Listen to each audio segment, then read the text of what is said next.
Hi, welcome to the tip of the week. Sometimes an author will need to shift a collection of time bars in a timeline to accommodate an additional item. This task can be done fairly easily using a simple hotkey called Select Next Time Bars.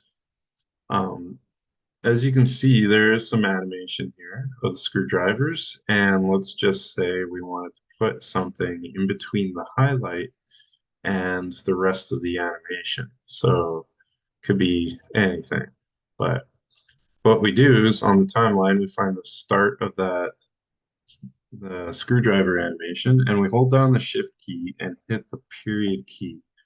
You'll notice all of these time bars, which can be time consuming, trying to grab all on their own individually, now automatically selected just by hitting that hotkey. If we move this over to accommodate some new time for some additional animation, you can see we now have an extra 3 seconds there. Some of that might spill into an area that's not going to get played. So ensure the end of your timeline is after all the animation once you do that. And there you go. You got some extra time added to there using a hotkey, which saved a bunch of time. This hotkey and many others are also found within the Preferences dialog under Keyboard Shortcuts. Anything that's timeline related will be found near the bottom here.